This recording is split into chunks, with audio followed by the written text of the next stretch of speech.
Stand ആപത്ത് വിളിച്ചു വരുത്തുന്നു. കള്ളിക്കാട് മെയിൻ ജംഗ്ഷനിലെ അനധികൃത ഓട്ടോ സ്റ്റാൻഡാണ് അപകടക്കെണി ആകുന്നത്.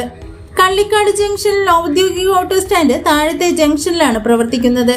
എന്നാൽ 3 ഓട്ടോകൾ മുകളിലത്തെ ജംഗ്ഷനിലാണ് ഇപ്പോൾ ഇടുന്നത്. ഇന്ന് രാവിലെ 10:30 അമ്മയും കുഞ്ഞുമായി വന്ന ആക്റ്റീവയിൽ ഇവിടുത്തെ ഓട്ടോ ഇടിച്ച് അപകടമുണ്ടാക്കി. തുടർന്ന് അതുകണ്ട് ഓടിച്ചെന്ന വ്യാപാരികൾ സ്ഥിരം അപകടം വിളിച്ചു വരുത്തുന്ന ഓട്ടോകൾ മാറ്റിത്തരണമെന്ന് ആവശ്യപ്പെട്ടു. എന്നാൽ ഓട്ടോ തൊഴിലാളികൾ വ്യാപാരികളുമായി തർക്കത്തിലാവുകയും അത് കയ്യാങ്കളിയുടെ വക്കോളം എത്തുകയുമുണ്ടായി.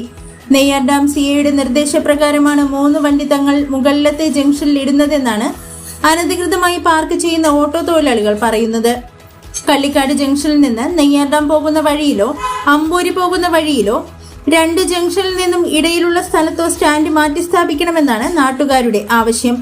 നെയ്യാർ ഡാം സിഐയുടെ നിർദ്ദേശപ്രകാരം കള്ളിക്കാട് ജംഗ്ഷനിൽ ഒരു ഓട്ടോറിക്ഷ ഇടാനാണ് അനുമതിയുള്ളതെന്നും എന്നാൽ ഇപ്പോൾ ഇവിടെ 5-ൽ കൂടുതൽ വാഹനങ്ങൾ അനധികൃതമായി പാർക്ക് ചെയ്ത് വ്യാപാരികൾക്ക് ബുദ്ധിമുട്ടുണ്ടാക്കുന്നുവെന്നും വ്യാപാര സ്ഥാപനങ്ങൾ വരുന്ന വാഹനങ്ങൾ ഓട്ടോറിക്ഷ തൊഴിലാളികൾ തള്ളിമാറ്റുകയും ചെയ്യുന്നുവെന്നും പറയുന്നു. കള്ളിക്കാട്ട് വ്യാപാരികൾ ഇതിനെതിരെ പ്രക്ഷോഭം ആരംഭിക്കുകയാണ്.